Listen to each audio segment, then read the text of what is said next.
ओम शांति। 5 नवंबर 2025। बाबा के महावाक्य। मीठे बच्चे, यह सारी दुनिया रोगियों की बड़ी हॉस्पिटल है। बाबा आए हैं सारी दुनिया को निरोगी बनाने। प्रश्न: कौन सी स्मृति रहे तो कभी भी मुरझाइश व दुख की लहर नहीं आ सकती है? उत्तर: अभी हम इस पुरानी दुनिया, पुराने शरीर को छोड़ घर में जाएंगे, फिर नई दुनिया में पुनर्जन्म लेंगे। हम अभी राजयोग सीख रहे हैं राजाई में जाने के लिए। बाप हम बच्चों के लिए रूहानी राजस्थान स्थापन कर रहे हैं। यही स्मृति रहे तो दुख की लहर नहीं आ सकती। गीत: तुम ही हो माता। ओम शांति। गीत कोई तुम बच्चों के लिए नहीं है, नए नए को समझाने के लिए हैं। ऐसे भी नहीं कि यहाँ सब समझदार ही हैं। नहीं, बेसमझ को समझदार बनाया जाता है। बच्चे समझते हैं हम कितने बेसमझ बन गए थे। अब बाप हमको समझदार बनाते हैं। जैसे स्कूल में पढ़कर बच्चे कितना समझदार बन जाते हैं। हर एक अपनी अपनी समझ से बैरिस्टर, इंजीनियर आदि बनते हैं। यह तो आत्मा को समझदार बनाना है। पढ़ती भी आत्मा है शरीर द्वारा, परंतु बाहर में जो भी शिक्षा मिलती है वह है अल्पकाल के लिए शरीर निर्वाह अर्थ। भल कोई कन्वर्ट भी करते हैं, हिंदुओं को क्रिश्चियन बना देते हैं। किस लिए? थोड़ा सुख पाने के लिए, पैसे, नौकरी आदि सहज मिलने के लिए, आजीविका के लिए। अब तुम बच्चे जानते हो, हमको पहले पहले तो आत्म अभिमानी बनना पड़े।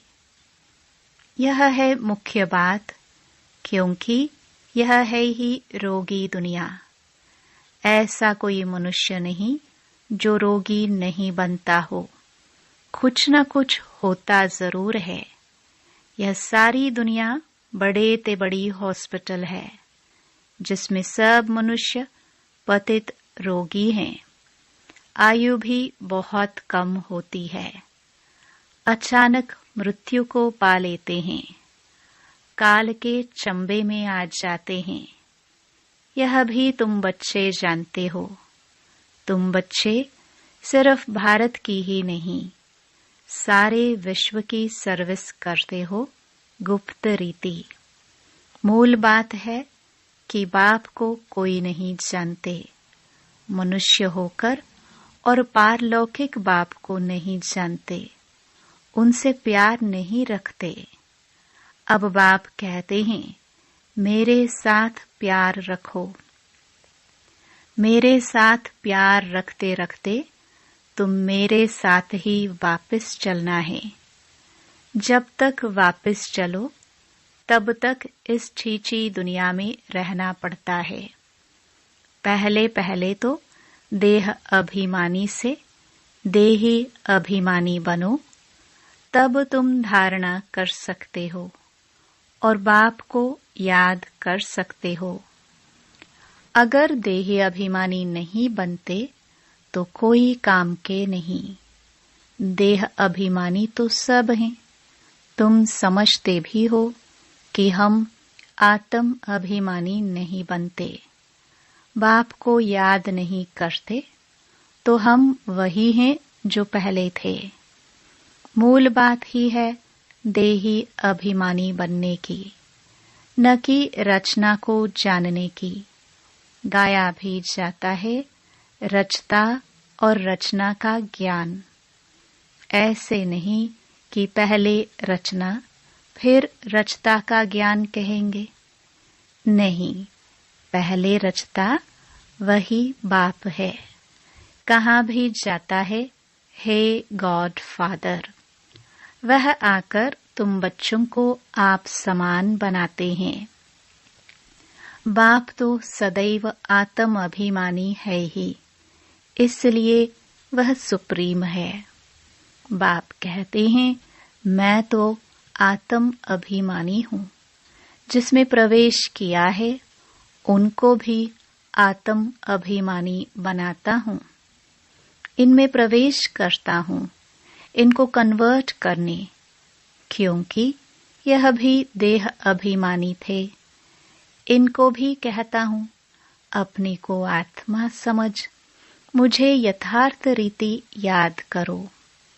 ऐसे बहुत मनुष्य हैं जो समझते हैं आत्मा अलग है, जीव अलग है। आत्मा देह से निकल जाती है तो दो चीज हुई ना। बाप समझाते हैं, तुम आत्मा हो। आत्मा ही पुनर्जन्म लेती है। आत्मा ही शरीर लेकर पाठ बजाती है। बाबा बार बार समझाते हैं, अपने को आत्मा समझो। इसमें बड़ी मेहनत चाहिए। जैसे स्टूडेंट पढ़ने के लिए एकांत में बगीचे आदि में जाकर पढ़ते हैं। पादरी लोग भी घूमने जाते हैं तो एकदम शांत रहते हैं। वह कोई आत्म अभिमानी नहीं रहते, क्राइस्ट की याद में रहते हैं। घर में रहकर भी याद तो कर सकते हैं, परंतु खास एकांत में जाते हैं क्राइस्ट को याद करने, और कोई तरफ देखते भी नहीं। जो अच्छे अच्छे होते हैं समझते हैं हम क्राइस्ट को याद करते करते उनके पास चले जाएंगे। क्राइस्ट हेवन में बैठा है, हम भी हेवन में चले जाएंगे। यह भी समझते हैं क्राइस्ट हेवनली गॉड फादर के पास गया। हम भी याद करते करते उनके पास जाएंगे। सब क्रिश्चियन उस एक के बच्चे ठहरे। उनमें कुछ ज्ञान ठीक है, लेकिन क्राइस्ट की आत्मा तो ऊपर गई ही नहीं। क्राइस्ट नाम तो शरीर का है जिसको फांसी पर चढ़ाया है। आत्मा तो फांसी पर नहीं चढ़ती है। अब क्राइस्ट की आत्मा गॉड फादर के पास गई, यह कहना भी रॉन्ग हो जाता है। वापस कोई कैसे जाएंगे? हर एक को स्थापना फिर पालना जरूर करनी होती है। मकान को पोताई आदि कराई जाती है, यह भी पालना है ना। अब बेहद के बाप को तुम याद करो। यह नॉलेज बेहद के बाप के सिवाय कोई दे ना सके। आत्मा ही कल्याण करना है, रोगी से निरोगी बनना है। यह रोगियों की बड़ी हॉस्पिटल है। सारी विश्व रोगियों की हॉस्पिटल है। रोगी जरूर जल्दी मर जाएंगे। बाप आकर इस सारे विश्व को निरोगी बनाते हैं। ऐसे नहीं कि यहाँ ही निरोगी बनेंगे। बाप कहते हैं, निरोगी होते ही हैं नई दुनिया में। पुरानी दुनिया में निरोगी हो ना सके। यह लक्ष्मी नारायण निरोगी है, एवर हेल्दी है। वहां आयु भी बड़ी होती है। रोगी विशियस होते हैं, वाइसलेस रोगी नहीं होते। वह है ही संपूर्ण निर्विकारी। बाप खुद कहते हैं, इस समय सारी विश्व, खास भारत रोगी है। तुम बच्चे पहले पहले निरोगी दुनिया में आते हो, निरोगी बनते हो याद की यात्रा से। याद से तुम चले जाएंगे अपने स्वीट होम। यह भी एक यात्रा है, आत्मा की यात्रा है, बाप परमात्मा के पास जाने की। यह है स्पिरिचुअल यात्रा। यह अक्षर कोई समझ नहीं सकेंगे। तुम भी नंबरवार जानते हो, परंतु भूल जाते हो। मूल बात है यह। समझाना भी बहुत सहज है, परंतु समझाए वह जो खुद भी रूहानी यात्रा पर हो। खुद होगा नहीं, दूसरे को बताएंगे तो तीर नहीं लगेगा। सच्चाई का जौहर चाहिए। हम बाप को इतना याद करते हैं जो बस। स्त्री पति को कितना याद करती है। यह है पतियों का पति, बापों का बाप, गुरुओं का गुरु। गुरु लोग भी उस बाप को ही याद करते हैं। क्राइस्ट भी बाप को ही याद करते थे, परंतु उनको कोई जानते नहीं है। बाप जब आए तब आकर अपनी पहचान देवे। भारतवासियों को ही बाप का पता नहीं है, तो औरों को कहाँ से मिल सकता। विलायत से भी यहाँ आते हैं योग सीखने के लिए। समझते हैं प्राचीन योग भगवान ने सिखाया। यह है भावना। बाप समझाते हैं सच्चा सच्चा योग तो मैं ही कल्प कल्प आकर सिखलाता हूँ, एक ही बार। मुख्य बात है अपने को आत्मा समझ बाप को याद करो। इसको ही रूहानी योग कहा जाता है। बाकी सबका है जिस्मानी योग। ब्रह्म से योग रखते हैं, वह भी बाप तो नहीं है। वह तो महतत्व है, रहने का स्थान। तो राइट एक ही बाप है।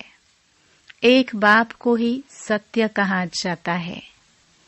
यह भी भारतवासियों को पता नहीं कि बाप ही सत्य कैसे है। वही सचखंड की स्थापना करते हैं। सचखंड और झूठ खंड। तुम जब सचखंड में रहते हो तो वहां रावण राज्य ही नहीं होता। आधा कल्प बाद रावण राज्य झूठ खंड शुरू होता है। सचखंड पूरा सत्युग को कहेंगे, फिर झूठ खंड पूरा कलयुग का अंत। अभी तुम संगम पर बैठे हो, न इधर हो न उधर हो। तुम ट्रैवल यात्रा कर रहे हो। आत्मा ट्रैवल कर रही है, शरीर नहीं। बाप आ करके यात्रा करना सिखलाते हैं। यहाँ से वहां जाना है, तुमको यह सिखलाते हैं। वो लोग फिर स्टार्स, मून आदि तरफ जाने की ट्रैवल करते हैं। अभी तुम जानते हो उनमें कोई फायदा नहीं। इन चीजों से ही सारा विनाश होना है। बाकी जो भी इतनी मेहनत करते हैं सब व्यर्थ। तुम जानते हो यह सब चीजें जो साइंस से बनती है वह भविष्य में तुम्हारे ही काम आएंगे। यह ड्रामा बना हुआ है। बेहद का बाप आकर पढ़ाते हैं तो कितना रिगार्ड रखना चाहिए। टीचर का वैसे भी बहुत रिगार्ड रखते हैं। टीचर फरमान करते हैं अच्छी रीति पढ़कर पास हो जाओ। अगर फरमान को नहीं मानेंगे तो नापास हो जाएंगे। बाप भी कहते हैं तुमको पढ़ाते हैं विश्व का मालिक बनाने। यह लक्ष्मी नारायण मालिक है, भल प्रजा भी मालिक है, परंतु दर्जे तो बहुत है ना। भारतवासी भी सब कहते हैं ना हम मालिक है। गरीब भी भारत का मालिक अपने को समझेगा, परंतु राजा और उनमें फर्क कितना है। नॉलेज से मर्तबा का फर्क हो जाता है। नॉलेज में भी होशियारी चाहिए। पवित्रता भी जरूरी है, तो हेल्थ वेल्थ भी चाहिए। स्वर्ग में सब है ना। बाप एम ऑब्जेक्ट समझाते हैं। दुनिया में और कोई की बुद्धि में यह एम ऑब्जेक्ट होगी नहीं। तुम फट से कहेंगे हम यह बनते हैं। सारे विश्व में हमारी राजधानी होगी। यह तो अभी पंचायती राज्य है।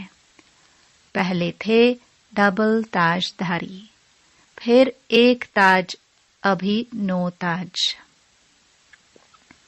बाबा ने मुरली में कहा था, यह भी चित्र हो, डबल सिरताज राजाओं के आगे सिंगल ताज वाले माथा झुकाते हैं। अभी बाप कहते हैं, मैं तुमको राजाओं का राजा डबल सिरताज बनाता हूँ। वह है अल्पकाल के लिए। यह है 21 जन्मों की बात।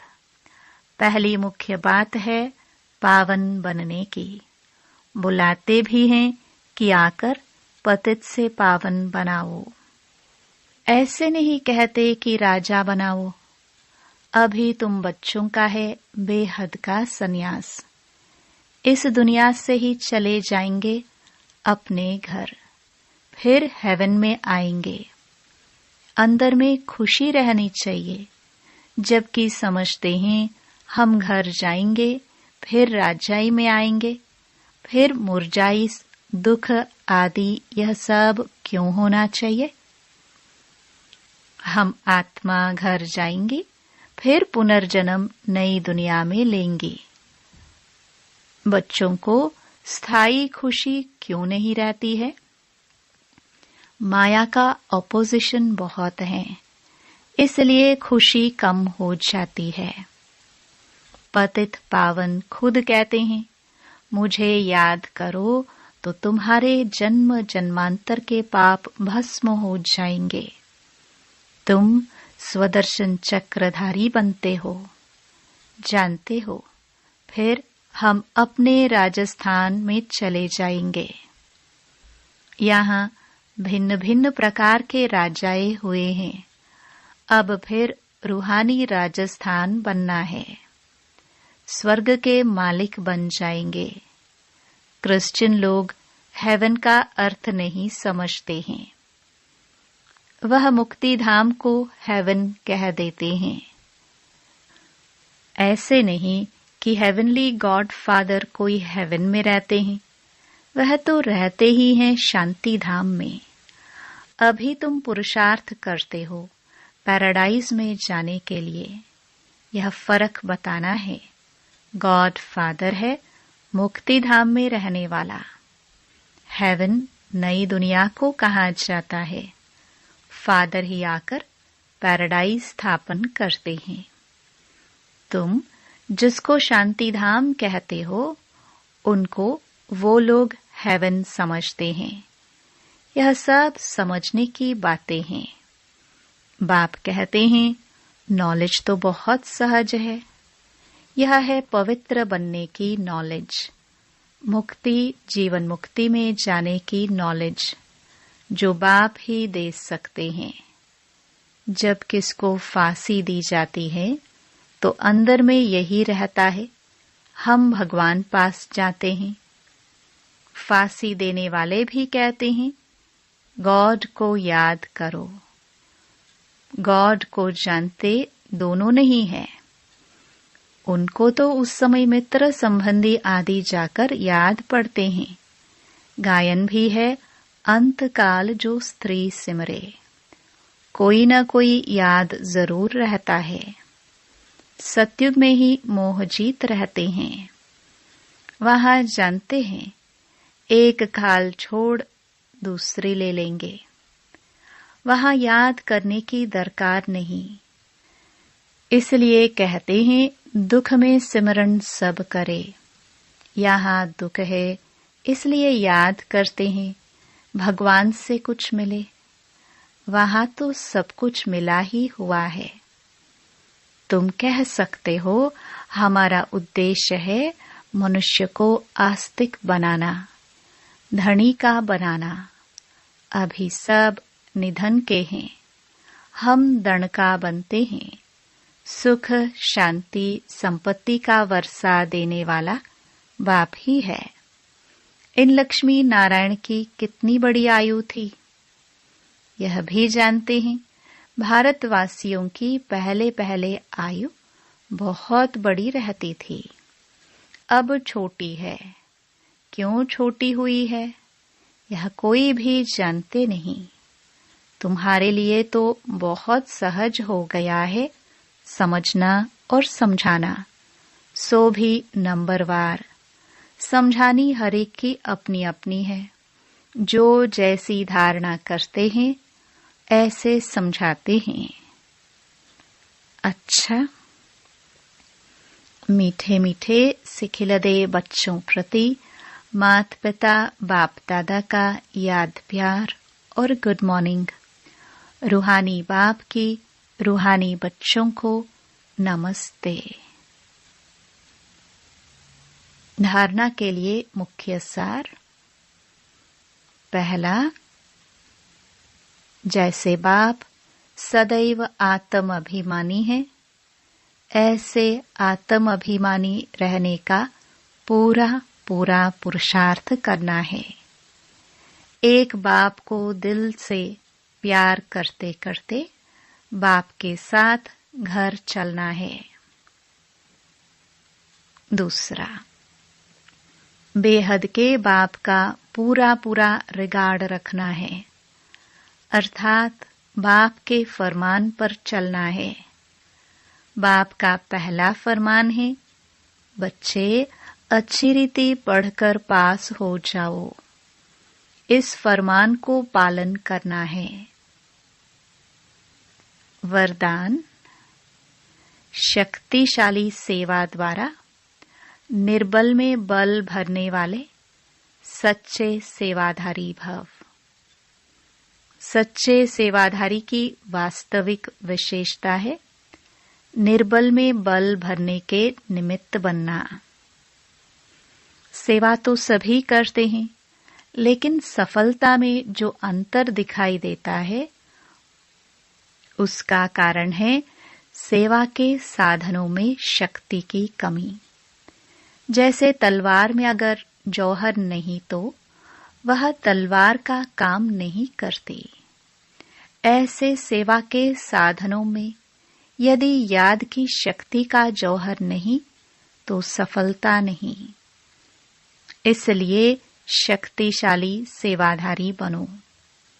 निर्बल से बल भरकर क्वालिटी वाली आत्माएं निकालो, तब कहेंगे सच्चे सेवाधारी। स्लोगन, हर परिस्थिति को उड़ती कला का साधन समझकर सदा उड़ते रहो। अव्यक्त इशारे, अशरीरी व विदेही स्थिति का अभ्यास बढ़ाओ।